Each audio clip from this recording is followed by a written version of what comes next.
नमस्कार, मैं आरवी सिंह यादव और आप देख रहे हैं मेरा YouTube channel RV Singh Yadav editor. आज मैं आपके सामने विपक्षी दलों द्वारा मीन्स जो संगठन है इंडिया द्वारा लोकसभा में नरेंद्र मोदी सरकार के खिलाफ जो अविश्वास प्रस्ताव लाया गया है उस पर बात करूंगा। इससे पहले मैं कोई आपको बात करूं, आगे बढ़ाऊं, उससे पहले मैं आपके सामने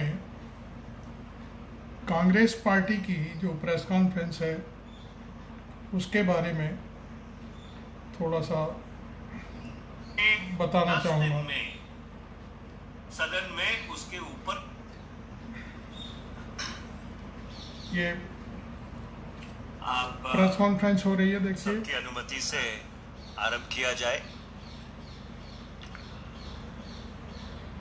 कल आप लोगों ने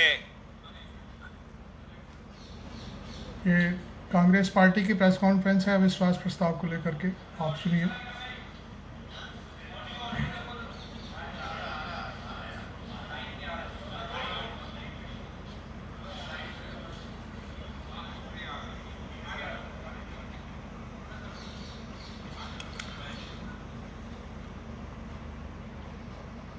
आपकी सबकी अनुमति से आरंभ किया जाए। मैं अपने सहयोगी विनीत पुनिया जी और आप सबका इस प्रेस वार्ता में स्वागत करता हूं। कल आप लोगों ने कईयों ने काफी कोशिश की थी जानने की कि क्या अविश्वास प्रस्ताव हम लोग लेके आएंगे या नहीं। मनीष तिवारी बता रहे हैं अविश्वास नियम और कायदा ये कहता है कि जब तक अविश्वास प्रस्ताव या किसी भी प्रस्ताव का अधिकृत तौर के ऊपर नोटिस ना दे दिया जाए तो उसके बारे में चर्चा करना उचित नहीं रहता। और इसीलिए कल हमारे हाथ बंधे हुए थे। ये जो अविश्वास प्रस्ताव आज नियम 198 के तहत लाया गया है, ये महज कांग्रेस का अविश्वास प्रस्ताव नहीं है। ये इंडिया के जितने घटक दल हैं, और मैं इस बात को दोबारा से दोहराना चाहता हूं कि इंडिया के जितने घटक दल हैं उन सब की तरफ से सामूहिक तौर के ऊपर यह प्रस्ताव लाया गया है। ये क्लियर कर दिया मनीष तिवारी ने। No confidence motion has not been India brought संगठन में बाय जितने द संगठन इंडियन हैं, नेशनल घटक हैं, कांग्रेस जितनी अलोन। पार्टियां हैं, सभी की It तरफ is से a collective motion of the entire India Alliance. All the constituent parties of the India Alliance are a party to this no confidence motion. I think there was a reason to make this explicit.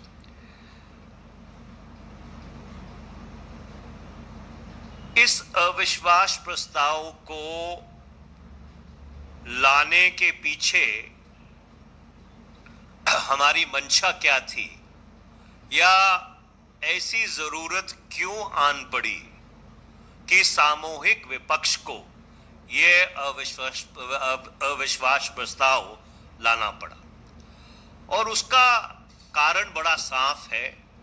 उसका उल्लेख मैंने कल भी बहुत विस्तृत तौर पे किया था कि पिछले 83-84 दिन से जिस तरह की मणिपुर में परिस्थिति बनी हुई है कि वहां पे जो कानून व्यवस्था है वो पूरी तरह से चरमरा चुकी है, वहां पे कौमों के बीच विभाजन हो गया है, वहां पर सरकार नाम की कोई चीज नहीं रह गई है, वहां पर जो राज्यपाल हैं उनका जो उत्तरदायित्व तो बनता है कि इस परिस्थिति को लेकर जो संविधान में धाराएं हैं उनका इस्तेमाल किया जाना चाहिए।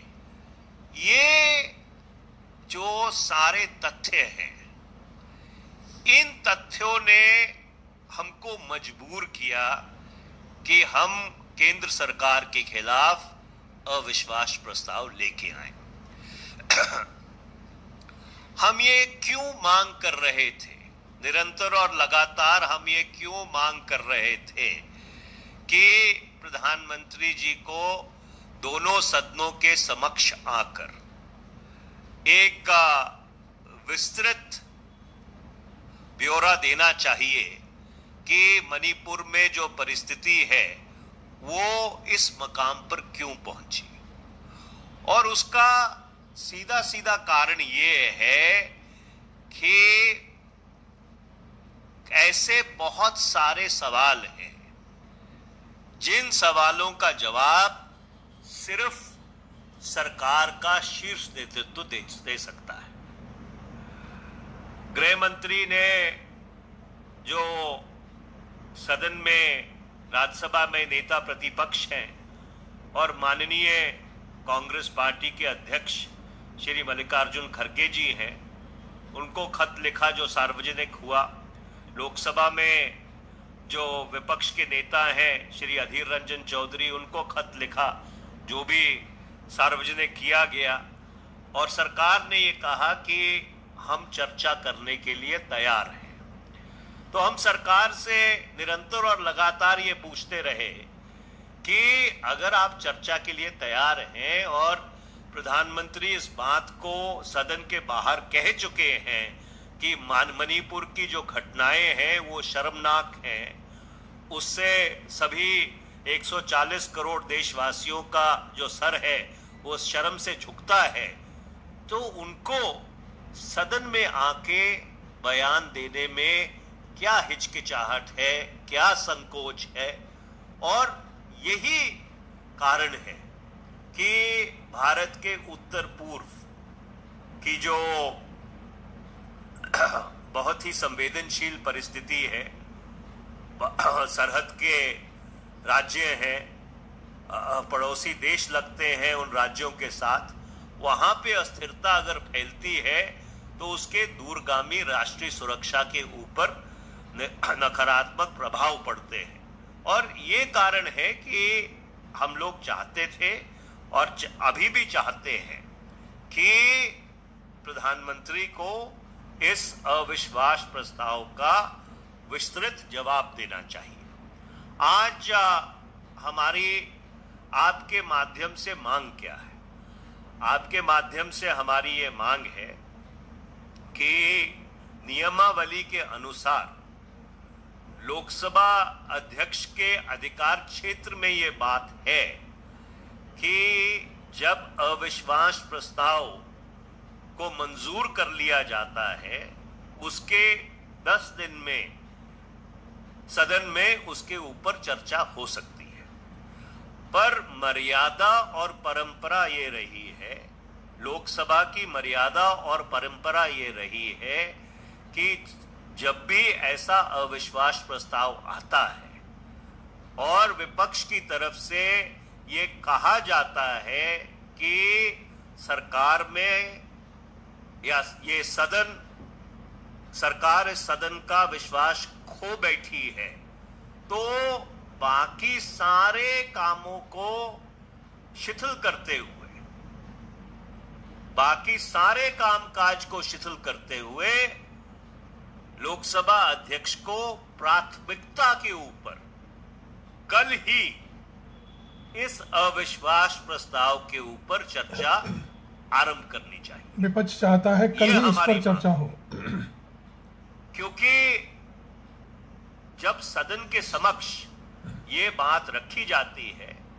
और 100 से अधिक सांसद उठ के उसका अनुमोदन करते हैं कि हमारा सरकार में विश्वास नहीं है, तो और कोई कामकाज चले और कोई जो विधेयक है वो पारित हो या और कोई सदन की कार्रवाई हो, वो हमारे लिहाज से पूरी तरह से अनुचित। मनीष तिवारी का कहना है कि सारे विधायी कार्य छोड़ करके तत्काल इस पर चर्चा कराई जाए। दो टूक इंडिया की जो घटक दल है इंडिया के, उनकी सामूहिक मांग है कि बाकी सारे कामकाज को एक तरफ रखते हुए कल ही इस अविश्वास प्रस्ताव के ऊपर प्राथमिकता के ऊपर पे चर्चा होनी चाहिए। मुझे लगता है कि हमने ये कोशिश की है कि हमारी जो मंशा थी, जो हमारी मजबूरी थी कि हमको क्यों यह अविश्वास प्रस्ताव लाना पड़ा, उसका पूरा ब्यौरा हमने आपके समक्ष रखा है। अगर आप चाहते हैं कि इसका उल्लेख मैं अंग्रेजी में भी करूं तो मैं इसको अंग्रेजी में दोहराने के लिए तैयार हूं, नहीं तो आप देख रहे हैं मेरा YouTube चैनल। मैं इसको संक्षेप में अंग्रेजी में दोहरा देता हूं। मनीष तिवारी अब इसकी अंग्रेजी में व्याख्या कर रहे हैं। First and foremost, we would like to point out that this no confidence motion. अब आपने सुन लिया, इंडिया संगठन की तरफ से लोकसभा में जो अविश्वास प्रस्ताव लाया गया है उस पर विपक्ष तत्काल कार्रवाई चाहता है या चर्चा चाहता है, जिससे ये साबित हो जाए कि भाई सरकार में विश्वास नहीं है और सरकार काम कर रही है। खैर, अभी शाम तक जो खबर मेरे को प्राप्त हुई है उसमें ये कहा गया है कि लोकसभा स्पीकर ने अविश्वास प्रस्ताव को मंजूर कर लिया है। अब वो उनके ऊपर निर्भर करता है कि अब इस प्रस्ताव पर कब चर्चा कराएंगे। हालांकि प्रस्ताव स्वीकार होने के बाद भी कई विधेयकों पर चर्चा हुई, उन्हें पारित कर दिया गया। शोर शराबे के बीच कई विधेयक पास भी हुए हैं। खैर, वो जो भी है वो सरकार का अपना कार्य करने का तरीका है, लेकिन नियम ये भी कहता है कि जब विश्वास प्रस्ताव आ जाए सरकार के खिलाफ तो सारे कामकाज को छोड़ दिया जाए और पहले अविश्वास प्रस्ताव पर चर्चा की जाए और उसका फिर वोटिंग कराई जाए। तो ये एक जनरल बात तो यहाँ तक हो गई।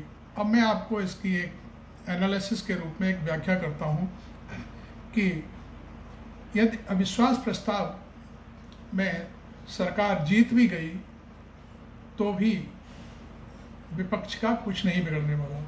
अब सवाल उठता है कि अब तक जो विपक्ष की एकजुटता थी, इस अविश्वास प्रस्ताव के जरिए ये साफ हो जाएगा कि कौन विपक्ष के साथ है और कौन एनडीए के साथ है, कौन मोदी जी को समर्थन करता है, कौन इंडिया को समर्थन करता है। आज एक और चर्चा सामने आई है कि केसीआर की पार्टी टीआरएस ने भी इस अविश्वास प्रस्ताव पर साइन कर दिए।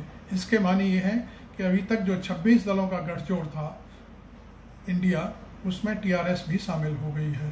तो ये एक विपक्ष के लिए एक बहुत बड़ी एक मदद है और कहना चाहिए मजबूती है, जिसमें एक पार्टी और शामिल हुई है। मैं समझता हूँ जब वोटिंग होगी तब भी इस बात का पता चलेगा कि विपक्ष के साथ कौन कौन है और एनडीए को कौन समर्थन करता है। तो विपक्ष के दोनों हाथ में लड्डू है, या विपक्ष इसमें हारता भी है तो भी उसकी जीत है। और ये एक बड़ी बात है कि पिछले 9 सालों के भीतर किसी प्रधानमंत्री जो लगातार प्रधानमंत्री पद पर हैं उनके लिए ये एक बड़ी हेठी बात कही जाएगी कि उनके खिलाफ अविश्वास प्रस्ताव संसद में लाया गया है। ऐसी क्या मजबूरी है, ये कोई बड़ी छोटी बात नहीं है। ये बात इंडिया के ही मीडिया में नहीं चलेगी, ये विदेशों तक जाएगी कि मोदी के खिलाफ अविश्वास प्रस्ताव भारत की संसद में लाया गया है। खैर, आप देख रहे हैं मेरा YouTube चैनल और इसको सब्सक्राइब करें, लाइक करें और फॉलो भी करें और उसको शेयर करके आगे तक बढ़ाएं। Thank you very much.